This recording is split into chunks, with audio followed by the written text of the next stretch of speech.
Hello Cancer friends, I'm Annie Botticelli and welcome to my Cancer October 2021 Astrology Must Knows. Definitely go to anniehelpsyou.com or click on the link below this video. If you're watching the video format, the little more button with the arrow to see all the links to things that I give you for free each month. You don't want to miss any of the goodies that I make for you. This report is for you if Cancer is your sun sign or your moon sign or your rising sign, or even if you have Venus or Mars, Mercury in Cancer. What I'm going to share today, is part of your astrological picture. If you're a late degree Cancer, so if your birthday is around July 11th through the rest of the sign, or you have 20 to 29 degree Cancer placements, and this is even more true the later we get into July and the later in degree, I highly recommend you additionally watch my Leo reports or listen to my Leo reports, because you cuspy people have a more complex read and you're going to need information from both reports to fill in your astrological picture. Okay, so as usual, we have so many things to talk about. I am calling this month the Big Wake Up and Eclipse Rumblings, but I have a specific theme for Cancer, which I'm calling Time to Awaken the Beast Within, and I cannot wait to talk about those details. I'm going to give you a little sneak peek into some stuff we're going to do later, and then we're going to drill right into some messages that Spirit was screaming at me as I've been looking at the Cancer chart, and I'm very excited and honestly a little bit rowdy to tell you this. So the first thing is that Saturn, Pluto, Jupiter, Mercury are all waking up this month. So there's a distinct difference in the first part of the month, which is very retrograde, internal, not having clarity, things coming up from the past, highly emotional. And then towards the end of the month into November, we move into one of the best open periods for launches and making big decisions and big moves that we have for the whole year. So I've got a written timeline. I'm going to give you a sneak peek into November and December. We'll talk about the eclipses some. We'll talk a little bit about the Venus retrograde cycle. And to really prepare you to understand the energy of October, you'll have to understand some of the things about what's coming right after. Okay, so we're going to go into lots of detail about that. But let's start with what's getting me so rambunctious, which is that it's time to wake up this inner beast. Okay, so the first thing that really called out to me when I was looking at your chart, contemplating what I wanted to talk about today, is that you have been underestimated. Okay, not 100% of people are going to say, yes, Annie, this is exactly what I'm going through, but a very high percentage of people with Cancer placements are going to really feel this in your heart, in your soul, in your gut. Somebody has been underestimating you. Maybe everybody has been underestimating you. Maybe you've been underestimating yourself. Sometimes Cancers will fall under this this umbrella or this cloud of they're sweet, they're quiet, they're passive, they're, sensitive. And a lot of times the first word that people describe Cancers aren't, this rowdy beast that is in there that's waiting to come out. And as such, you get underestimated. Okay, so there are people in your life that think that you can't do something, or that you can't do everything. There might be people in your life saying you can't be a successful parent and be successful in business. They might be saying you can't make your business dreams work. They might be saying you're not ready for kids. They might be saying you don't know how to manage your finances, you never will. They might be saying you'll never get your creative work out into the world. You'll never own your life. These kind of things that people might either be saying with their words, or they might be implying with what they're not saying, but you are feeling and you are taking on as your truth. It's time to awaken this inner beast, for you to get rowdy and for you to bust out of this this imprint that other people are holding you in, that you've taken on as your truth. Okay, there are a lot of things in the chart that are pointing towards this. The first thing is that Chiron is influencing your 10th house. Chiron brings the topic of woundedness, the topic of issues with self-confidence, and this is speaking to things about your parents, things that your parents told you or think about you. This has to do with your success in the business world. This has to do with you taking ownership of your life and being your own authority in your life. And so that, coupled with the fact that we've had Saturn moving through and now waking up in your 8th house, which has to do with your deep relationships, which again point towards your family, your people close to you, your intimate partners. these people, there is some heaviness there and some long-term issues, things that have not been worked out, and they are not letting you breathe or shine. And I'm not wanting you to judge or wanting you to blame. I'm wanting you to see how you've let yourself fall under the sway of other people's opinions, taken it on as your own, and lost your empowerment to other people's opinions. And now it is time to stop, okay? And I'm not saying that you should be mean or lash out, although some of this is going to involve finding your voice. I do highly recommend you do some writing exercises that get out the anger. Like, write a letter to the person saying, or people saying everything you wish you could say to them, and then maybe burn that letter and don't say that.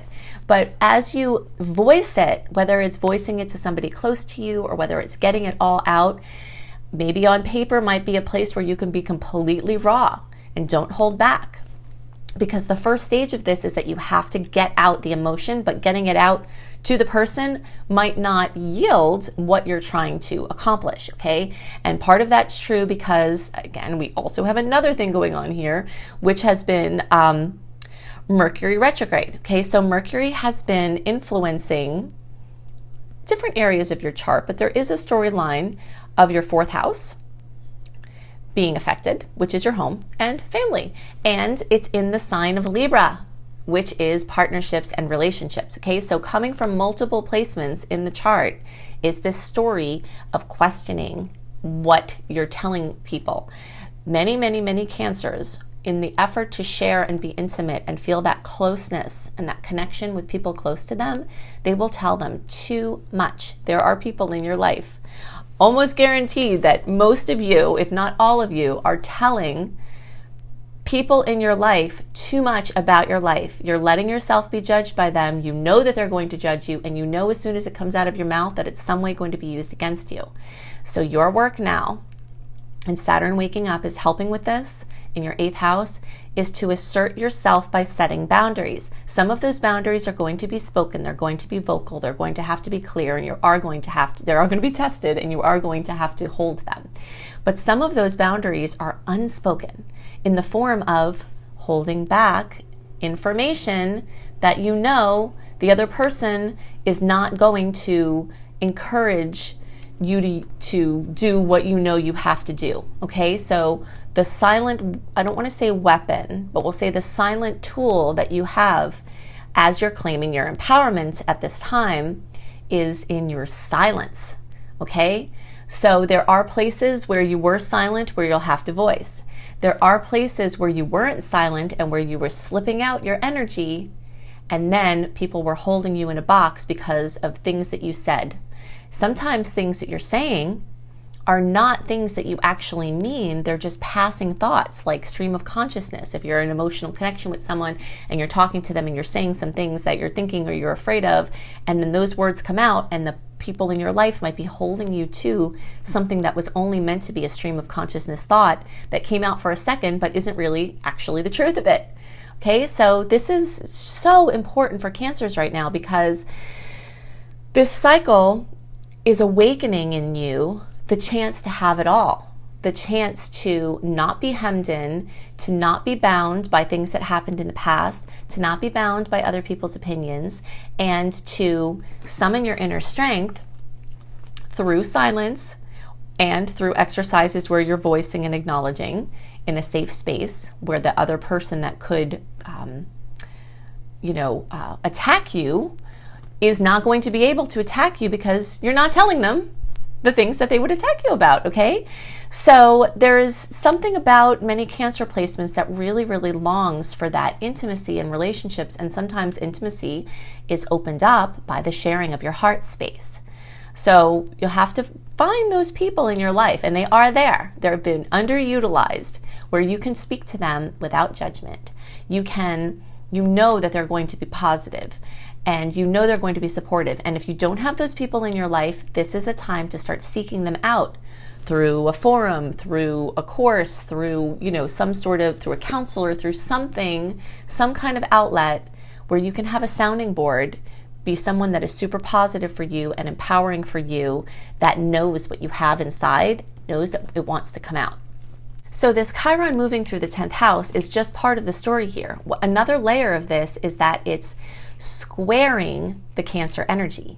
That's part of where the pressure is coming to prove yourself in your work, or prove yourself if you're a person that doesn't need income or is retired. Prove yourself with what you've got, what you've come to bring to the world, what your purpose is, and getting clarity with that, defining yourself with your purpose and your redefinition of who you are through you figuring out clarity about your purpose and you asserting that regardless. Okay, so it's very, very, very exciting. And there are times where the charts just really, really, really get loud, and it gets me really, fired up. And this is one of those times. So if you have to share something with a family member or somebody close to you, and you think it might not go well, I would suggest using October, unless there's some other pressing deadline or your intuition is telling you otherwise. Use the bulk of October to work with these processes. One of my favorite processes that I've used for I've had this book for probably 18 years, and I'm still using it, and it still helps me. It's a book called Marriage of Spirit by Leslie Temple Thurston. You would think that I made buku bucks by recommending this book by how often I do it, but I don't. I don't make any money from it. I just want you to use it because it helps you. You can find it on Amazon. You can find it used on Amazon. And of specific interest in this book, you can even skip through all of the parts except the second chapter or the second section, which is the written exercises. These are the most productive writing spiritual exercises I have ever come across in all of my seeking and learning and teaching. Okay, and if you can do those types of exercises, or even just what I said, writing a letter and ripping it up and then sort of clearing the charge off of things, then when you come to have the conversation with people where you have to set the boundaries, you'll have a golden period for this in November, which we're going to talk about when we get into that segment. Then when you have that golden period and you are ready to discuss it, you're not going to be held back by the charge that would interfere with the clarity of your message and the clarity of your presence. You are going to be setting boundaries with people. You can do that lovingly. You can assert your boundaries and hold them. Conversations that happen in this month might be a little bit more difficult and challenged. That's why I suggest using inner work at this time and waiting till the stars are a little bit more clear in November if possible. And then doing the work and then being able to enter with clarity into those conversations. But it's a very exciting time for you. Okay, so let's see what else I wanted to talk about. So another major must know for Cancer this month is that we do have more challenging aspects compared to sweet ones again this month. An annoying trend that started in June, July, August, September, and October. We have this yucky ratio of annoying jolts. But these are things that pass pretty quickly. They're not like the big monster outer planet aspects that we've been dealing with in other months of this year and that we will deal with again at the end of the year. But it's more just like nuisance bumps in the road as you're driving and you get jostled. The way that I'm framing this is that if you imagine the jostling of going over a speed bump, being annoying, throwing you off, annoying your shocks on your car, but you can also think about that as shaking things loose. There are some stodgy things within you that want to be let loose, and they might have to be shaken a little bit in order to do that. You can also think about it as another one of my favorite inner work resources is The Presence Process by Michael Brown.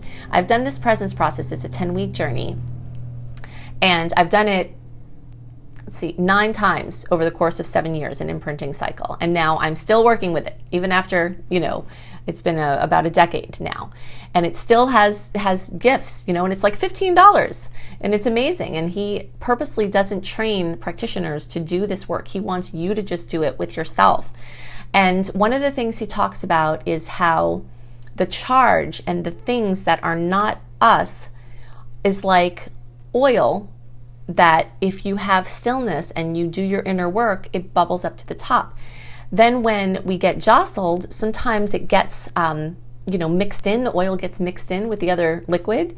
And then when you process out the charge, it gets back up off on the top, and then you can scoop it off.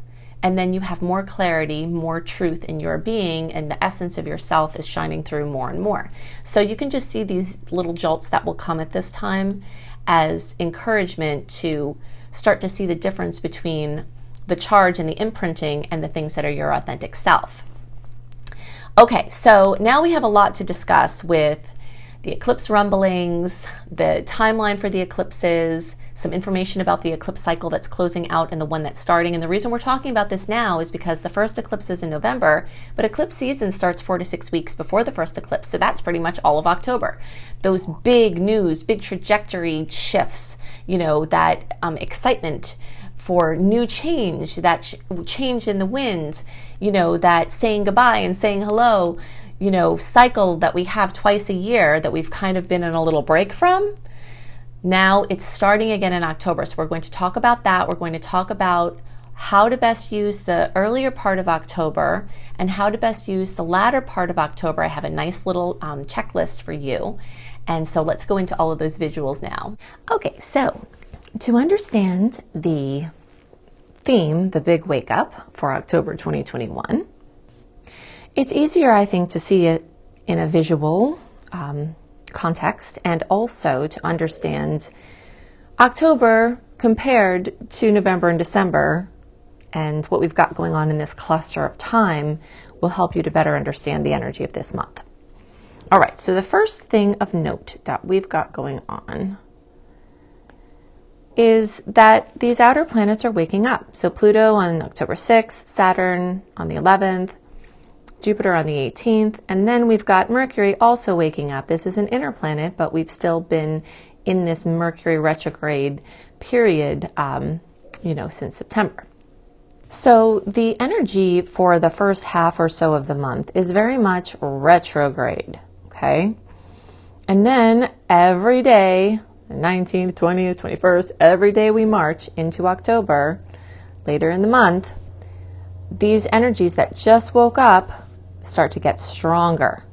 All right, so by the time we're at November 3rd, Mercury retrograde is clear and we enter this golden period of the 3rd through the 17th before the Venus shadow period starts. Venus shadow starts November 18th, gets stronger as the month of November goes on. Venus goes retrograde on December 19th. Okay, so you can see this time between November 3rd and the 17th is this golden opening where these planets have gained a lot of momentum. Mercury is completely strong. Venus has not yet started to slip. So now that we understand this, we'll get back to some of these other pieces here. Let's talk about the retro energies and direct energies and how you use them differently. So basically, the first half of October, we'll say through, of course, the 18th, because that's when everything goes direct.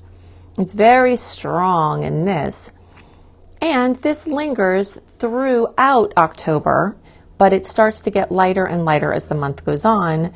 And as the month goes on, it gets more into these energies. And then the 3rd through the 17th of November is really, really strong with this energy, okay? So in retrograde time, we want to deal with what comes up more rather than trying to do future planning or, think too much ahead. We want to clear out clutter in any area of our lives, our health, our relationships, our houses, our desk. We want to leave things unscheduled because last minute magic can show up, and the more space you have to receive it, the better. This is a fantastic time for research, not as much the big launches and decisions and agreements and all of this stuff, unless it's unavoidable, but researching these things and making, your pros and cons list, getting information so that you can strike when the iron's hot. The retro time, so, it's basically all of October, but especially through around the 18th, we want to wrap up loose ends and finish old projects. Also, retrogrades are known for confusion, where you can't see that far ahead. You're not sure about what you want to do with any of these kind of things, and if you know that that's happening, then it's okay because you know that it's likely going to clear. It's a time to be in the moment, and it's a time to honor the flow and not force anything. Now, as we get later in October, you'll start to feel the clarity coming back, especially once we get into November, the zest and ideas for new projects, things like big launches, like getting your book out, your creative babies of any sort, your big decisions, your agreements, your paperwork, your investing, your moves, anything like that, future planning, and that back to push and initiate mode away from the don't force mode is another important change that starts to evolve as October goes on. And the more you can do these things in this November 3rd through 17th, you'll have all of the oomph of the direct motion. And I always liken this time to when the tide is going out. Retrograde is like when the tide is going in. If you tried to push a message in a bottle out on the shore, to go out to the sea, it's probably going to come bobbing right back to you. That's why these things are better indicated in the retrograde time. But as we move into the direct time, it's time to put your boat afloat, to have the action of the tides going out, to put your bottle out to sea, to put all of your energy out there because you have oomph. Now, as we get into the 18th, the tides from the Venus perspective start slowly rolling in, okay? But there is quite a bit of usable, what I call usable energy for the rest of November. And I'm just giving you this little sneak peek to understand this, even though we're talking about October, because October is more in this retrograde mode. And then November is more in this direct mode, you see? So this will help you to better guide your actions in October to understand the energies of November more. But you will have some usable energy for the rest of November. You just have to use it with caution. And if you want to get a sneak peek about this, we'll talk about this more in the November report. But look for Annie Botticelli Venus Retrograde. I have a whole Venus and retrograde blog series. I've got a really great detailed video. And also my book, Planetology, How to Align with the Natural Rhythms of the Universe, has a very big section on these Venus retrograde energies. Okay, so now back to this energy in October. We also have at the beginning of the month, eclipse season is beginning, okay? Because the first eclipse is November 19th, but eclipse season starts around 4 to 6 weeks before the actual eclipse. So that places us right back here at the beginning of October. Okay, so besides this big wake up for these outer planets and Mercury, we've got eclipse season beginning. So, those life-changing pieces of information, those life-changing experiences, those very big goodbyes, those very big hellos. And this is a very big wrap up because this season holds the last eclipse in the Sagittarius Gemini cycle. So what we're wrapping up here, and this energy is starting to make itself manifest in October, which is why we're talking about it now. The Sagittarius Gemini eclipse cycle has been in effect since around March 2020. And everybody remembers that month will go down in infamy when the world shut down. So things wrapping up at this time. Also, if you want to have some context, you can think back. So basically it was the eclipse cycle was from May 2020, but again, the 4 to 6 week period started us in March through around January of 2022. Okay, so we're here in October, we're starting to get the pieces falling together of closing out this cycle. If you want to have context as to when the last time that cycle happened, the Sagittarius Gemini eclipse cycle, it was around 2010 to 2012. So you might see some similar storylines that came up at that time. Now what we're starting in this new cycle is the Taurus Scorpio eclipse cycle. And of course, we'll go into way more details about this in the November and December reports when the actual eclipses occur, but it's important for you to know these things now because the eclipse season starts in early October. So think back to the end of 2002 and to like through 2003, and then the second half of 2012 to early 2014. Then we've got now August 2021 through the end of 2023. And the reason why we have August here is because we do start to see a few months even before the eclipse cycle begins, that sometimes little hints will come in. So that's very, very sensitive, might be harder to see that energy. So we'll just put it back to October 2021 through the end of 2023 is the Taurus Scorpio cycle. So the things that are coming in now are going to really be big players through the end of 2023. And we'll go into details about exactly where that hits in your chart in the November and December reports. For our purposes for October, just know that it's a big wrap up of the old eclipse cycle and the big beginning of the new eclipse cycle as this eclipse season starts this month. Okay, so I've given you lots of information to help you make the most of October 2021 and beyond. If you would like even more information, definitely go to anniehelpsyou.com. That is the interface for all of the things that I do for you each month, the connection to my podcasts and my Pinterest and my school and my blogs and all of that you can find there. If you would like to be an astrologer as your profession or just to do it to help your friends and family and yourself, you will love my Becoming a Professional Astrologer Mastery course. If you think I put a lot of details into these monthly reports, month after month, year after year, you should see what goes on, the comprehensive nature of that course, which you can see at lumelife.com, L-U-M-E, life.com. I hope you have a wonderful month, and I'll see you next month. Bye.